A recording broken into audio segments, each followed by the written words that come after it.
நடிகர் விஜய் அவர்கள் சில மாதங்களுக்கு முன் தமிழக வெற்றி கழகம் அப்படிங்கிற ஒரு கட்சியை அறிமுகம் செய்து தமிழக அரசியல்ல மிகப்பெரிய அளவுல ஒரு பரபரப்பு ஏற்படுத்தியிருந்தாங்க சொல்லணும்.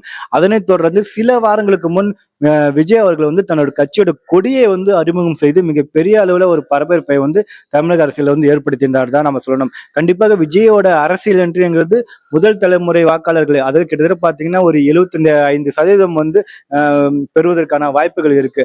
அதனை தொடர்ந்து விஜய் அவர்கள் ஒவ்வொரு மூமெண்ட்டும் அரசியல் கட்சியில உற்று நோக்கப்படுகிறது. சமீபத்தில் பாத்தீங்கன்னா புஷி ஆனந்த் அவர்கள் விழுப்புரத்துல விக்கிரவாண்டியில எங்களோட முதல் மாநாடை நடத்துவதற்கான அனுமதி கேட்கிறோம், செப்டம்பர் 23 நடத்துவதற்கு அனுமதி தாருங்க அப்படிங்கிற ரீதியில எஸ்பி அவர்களும், அதாவது விழுப்புரம் எஸ்பி அவர்களையும் விழுப்புரம் கலெக்டர் அவர்களும் சந்தித்து ஒரு மனு மாதிரி கொடுத்திருக்காங்க.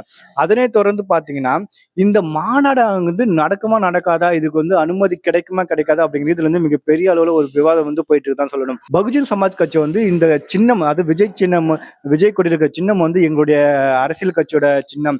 அதை நாங்க தேசிய அளவுல பயன்படுத்திட்டு இருக்கோம். விஜய் எப்படி எங்க சின்னத்தை ஒரு கொடியில பயன்படுத்தலாம் அப்படிங்கிற ரீதியில ஒரு கேள்வியை முன் வச்சிருக்காங்க. இதுக்கு சட்டப்படியான நடவடிக்கை நாங்க எடுக்க போறோம் அப்படிங்கிற ரீதியும் சொல்லியிருக்காங்க. அதே நேரத்துல தாவேகா கட்சியில இருந்து அவர்களும் ஒரு அறிக்கை ஒன்று வெளியிட்டிருக்காங்க. என்ன மாதிரியான சட்ட நடவடிக்கை வந்தாலும் அதை எதிர்கொள்ள நாங்களும் தயாரா தான் இருக்கோம் அப்படிங்கிற ரீதியில அவர்களும் ஒரு அறிக்கை வெளியிட்டிருக்காங்க. ஆனால் சில வருடங்களுக்கு முன் உத்தரப்பிரதேசத்துல பகுஜன் சமாஜ் கட்சி ஆட்சியில் இருக்கும்போது பல்வேறு இடங்களில் யானை சின்னத்தை நிறுவியிருந்தாங்க. பல பார்க்கு, அதுக்கப்புறம் பொது இடங்கள்லாம் பார்த்தீங்கன்னா யானை சின்னத்தை பெருமளவுல பொது இடங்கள் நிறுவியிருந்தாங்க. இதனை எதிர்த்து அங்க இருக்கிற எதிர்கட்சிகள் கோர்ட்ல கேஸ் போடும்போது பகுஜன் சமாஜ் கட்சியிலிருந்தும் ஊபி அரசும் பாத்தீங்கன்னா ஒரு அறிக்கையை தாக்கல் செஞ்சாங்க.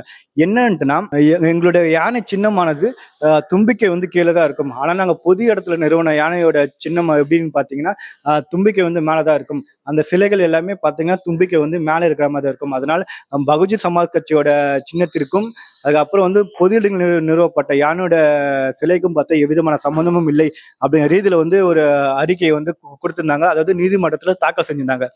இதை தமிழக பிரிவான பிஎஸ்பி கருத்துல கொண்டாங்கன்னா இல்லையான்னு தெரியல, இல்ல இந்த விஷயம் அப்படி இருக்குது தெரியுதா இல்லையானே தெரியல அவங்களுக்கு.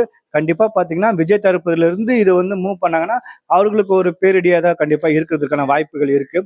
அதுக்கப்புறம் பாத்தீங்கன்னா விஜய் திமுக கூடிய மிகப்பெரிய அளவுல ஒரு மோதல் இருப்பதற்கான வாய்ப்புகள் தான் நம்ம இருக்குன்னு சொல்லணும். அது மட்டும் இல்லாம திமுக வெர்சஸ் டிவிக்கு அப்படிங்கிற ரீதியில தான் மிகப்பெரிய அளவில் ஒரு மோதல் போக்கு வெடிப்பதற்கான வாய்ப்புகள் இருக்குன்னு நம்ம சொல்லணும். பல்வேறு இடங்களில் விஜய் கட்சியின் கொடி ஏற்றுவதற்காக கொடி ஏற்றிருக்காங்க. ஆனா பாத்தீங்கன்னா காவல்துறையால் அந்த கொடிகள் அகற்றப்பட்டு இருக்கு. என்னன்னு பாத்தீங்கன்னா முறையான அனுமதியை தாவேகா தரப்புல இருந்து யாரும் வாங்கவே இல்லை.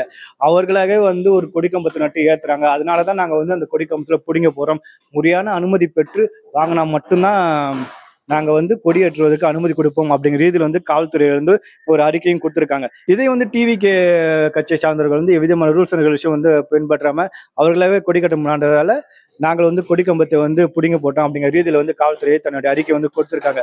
கண்டிப்பாக இப்போ இருக்கிற அந்த செப்டம்பர் 23 அப்படிங்கிற அந்த மாநாட்டுக்கு திமுக தரப்புல அனுமதி தரப்படுமா அப்படி இல்லையாங்க அப்படிங்கிற ரீதியில மிகப்பெரிய ஒரு கேள்வி ஏற்படுத்திருக்கு. அதுக்கப்புறம் பிஎஸ்பி பகுஜன் சமாஜ் கட்சியோட அந்த விஷயமும் இப்போ போயிட்டு இருக்கு.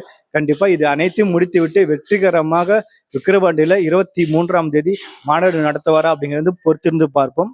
நன்றி, வணக்கம் மக்களே.